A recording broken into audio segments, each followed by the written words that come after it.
Watching that movie and realizing that Kamen Rider O's is 10 years old has really set in the fact that I'm old, pimp.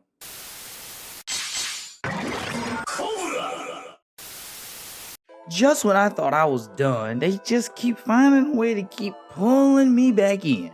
So today we're going to be discussing the new forms and riders that appeared in the O's 10th anniversary movie. And please expect spoilers if you haven't seen it, so sorry. Between you and me, this video is going to have a lot more theories and speculations than facts, so please give your mans a like for at least pushing this out real quick. I'm supposed to do a push and P joke here, but I'm not going to do it because I don't have anything clever to say. We'll start with Birth X, the extra final form of base birth. This form is only accessible through the X unit and the usage of the Anthropod core metals. Quick side note, these metals were made as a part of a collection of core metals created by the Kogami Foundation after the original 7 set were destroyed. Though we've never seen these forms in films or movies, they were designed to be used by O's, giving him 5 hypothetical forms post the series. This also reveals that core metals can be created if the creator understands what incredible desire is, or whatever that means. These core metals were originally the black core metals of Nobunaga from the movie War Core, but the Kogami Foundation adjusted the metals for better usage and even changed their order of usage in the process. Used against Goda, this form's appearance is very brief, but we can gather a few things from it. This form requires 0 cell metals to both transform and summon the weapon attachments, and to transform, one places the metals in the X unit's vertical slot, then switch the driver's grab accelerator knob. This form also has access to an arm called the Kani arm, or crab arm. To access this, the Kani metal must be inserted last before the belt's grip is spun. This summons a clawed arm cannon that can perform a move called Crab Compact. This sees Birth fire a series of colorful metal-shaped projections at a target. Finally, because these forms show up so briefly, we don't know what the other 2 metals would give Birth X or what even this form's finisher is. Maybe the Ebb and Sasori metals give them weapons similar to the shovel and crane arm respectively, or they would give them abilities that would be similar to what O's would have if they had used the metals. Please tell me what you think about those metals and what those metals do for Birth X in the comments section. Now we move on to O's, the Ancient One, who appears as the V-Cinema's first antagonist.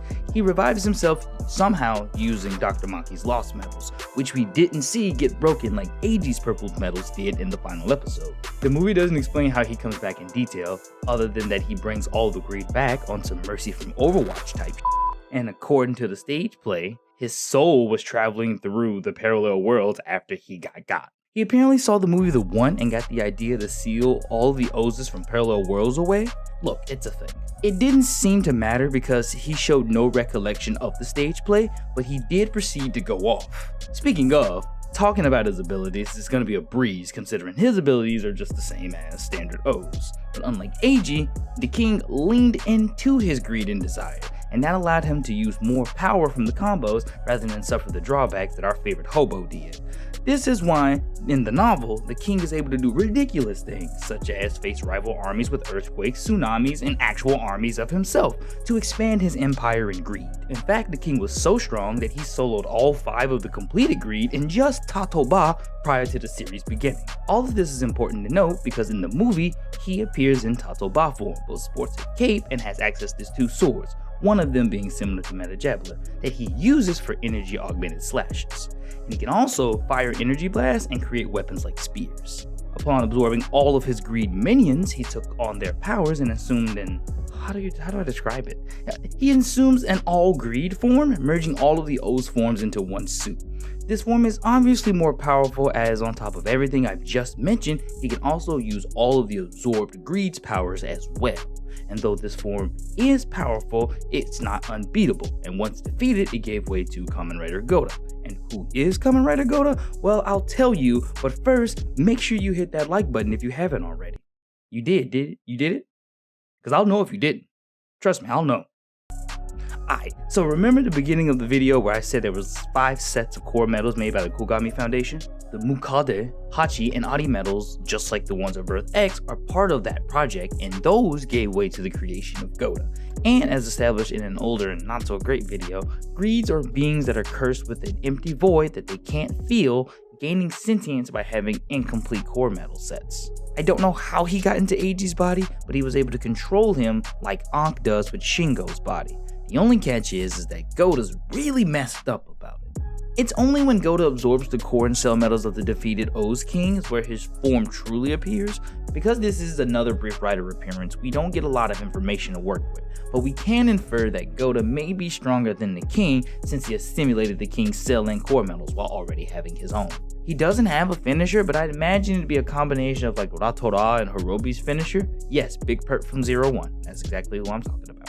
What do you think Goda's finisher is supposed to be though? Let me know what you guys think in the comment section. And finally, we have O's legit final form, Taja Dol Eternity. This form sees Ankh in control of Eiji's body and truly having them fight as one. This sees the Taja Dol combos change into Eternity mode, and it's not really explained how. You can say Eiji's life force empowered the core metals, or the power of love that they have for each other made it possible. Either way, it's a way more vibrant and more powerful Taja Dol. This form does everything the base version can do, but a lot more powerful, and the Taja spinner becomes the Tajinity spinner, matching this form's aesthetic and power level. This form can even summon Eiji to attack a target like a fucking stand user. Have I said that before? I feel like I said that before. This form's finisher is still Prominence Drop, but I'll call it Eternity Prominence Drop for the sake of this video. O's leaps into the air to perform a flying dropkick with Eiji's essence mirroring the attack. When the two merge, this generates Peacock energy tail feathers emerging from his back, and 3 crimson rings aimed at a target. As they pass through each ring, they gain more energy-based wings and 4 talons before using all of it to crush their target. I personally think this is O's second strongest form to date after Super Tatoba, but I'm interested in hearing what you guys think in the comments. So yeah, go ahead and get on that. By the way, if you enjoyed this video, don't hesitate to give me a like, subscribe to the channel for more Kamen Rider Explain goodness in the comment section below. Let me know what Birth X's finisher should be. What is this cell metal? What is this core metal? Yeah, what does core metals do? Why did I say cell metals? What is Goda's finisher supposed to be? Do you like anything about O's? Just tell me anything you care about O's as a whole. I enjoyed the movie, and regardless of what anyone else says, I think it just meant something to me, and I think I need to call my best friend. I'll talk to you guys later. Have a great rest of the day, pimpin'. I'm Lambo Calrissian, reminding you guys to keep calm and Tokuwan.